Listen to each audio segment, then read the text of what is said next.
What are you most passionate about, aside from those things we talked about, the transparency and voting and things like that, about this whole space? Well, that's a great question. I think it boils down to back in the year 2000, I think it was July of 2000, I learned about the Federal Reserve Bank. And I learned about the creature from Jekyll Island and how the Federal Reserve Bank is not a federal bank, nor is it a reserve. And so that it was created by these very elite bankers that were very wealthy, these wealthy families, Rockefellers, Rothschilds, right? JP Morgan, all these guys, the Schiff family, and they're actually trustees of the Federal Reserve Bank. And once you realize all of that, and then you start seeing all the other elements of society.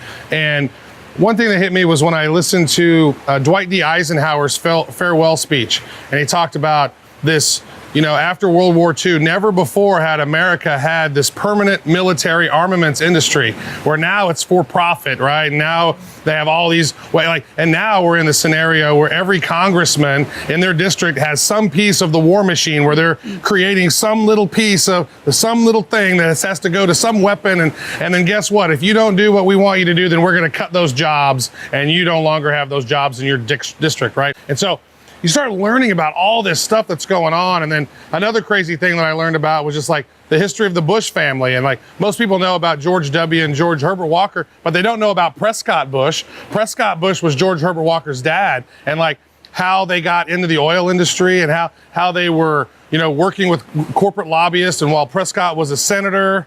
And there was just all this crazy stuff, and how the first 4 offshore oil rigs were given to George Herbert Walker Bush's company from his dad through the lobby, through working with these industries. And like, it's just crazy, which is the whole reason why we went to the first Gulf War, which is why we still have craziness going on in the Middle East today. So realizing that the world is not as we thought it was with this Federal Reserve System, the central banking, and how it's corrupt, and how they can print as much money as they want. And the Federal Reserve Bank has never been audited. And you don't know how much money the Federal Reserve has. It's a blind spot for all of us.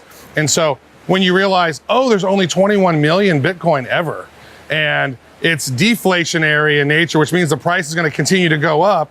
The price of $1 in 1913, here it was. Now it's like 3 cents. Like $1 in 1913 is like 2 cents worth of buying power or something. Well, you saw this in 2009, 2010, how much was a Bitcoin? $1. Now Bitcoin is what, $6,100. It's been as high as $20,000.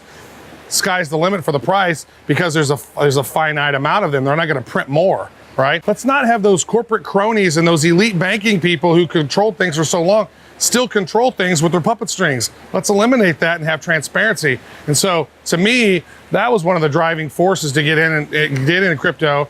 And really, it's fun. We're talking about magical internet money, right? So it's a good time. It's pretty fun. And so we talk a lot about all that stuff on Bad Crypto, and we have a laugh in the process.